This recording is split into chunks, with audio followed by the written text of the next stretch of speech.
पाकिस्तान ने यह क्लेम किया कि उसने अपने JF-17 से हमारे S-400 व ब्रह्मोस मिसाइल बेस को नुकसान पहुंचाया, जो कि बिल्कुल गलत है।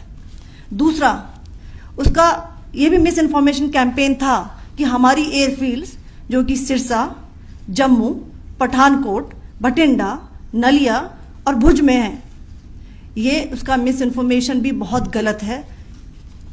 तीसरा, पाकिस्तान के मिस इन्फॉर्मेशन कैंपेन के मुताबिक हमारे एम्यूनिशन डम्प्स जो चंडीगढ़ और बियास में है उसका डैमेज हुआ, यह भी बिल्कुल गलत है।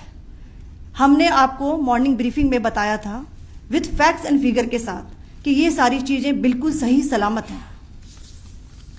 अब मैं आपको बताना चाहती हूँ कि पाकिस्तान के एक प्रेस कॉन्फ्रेंस में ये बात की गई थी कि उनके सीनियर मिलिट्री ऑफिसर्स जो कि पूरी तरह से ये भ्रामक हैं और तथ्यों से दूर हैं कि पाकिस्तान की ओर से ये झूठा आरोप भी लगाया जा रहा है कि भारतीय सेना ने मस्जिदों को नुकसान पहुंचाया।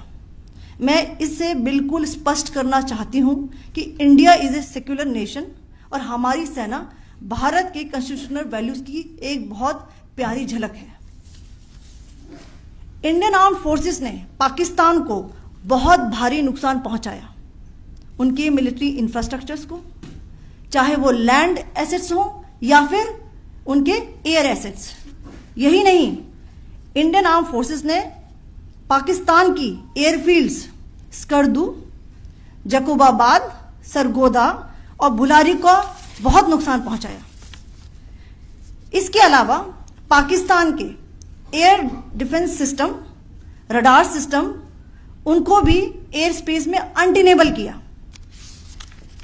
यह भी बताना चाहती हूं कि लाइन ऑफ कंट्रोल के पास पाकिस्तान के command and control, logistic installations और उनके मिलिट्री इंफ्रास्ट्रक्चर्स, मिलिट्री पर्सनल्स का इतना भारी नुकसान हुआ कि पाकिस्तान की ऑफेंसिव व डिफेंसिव कैपेबिलिटी को नष्ट कर दिया गया।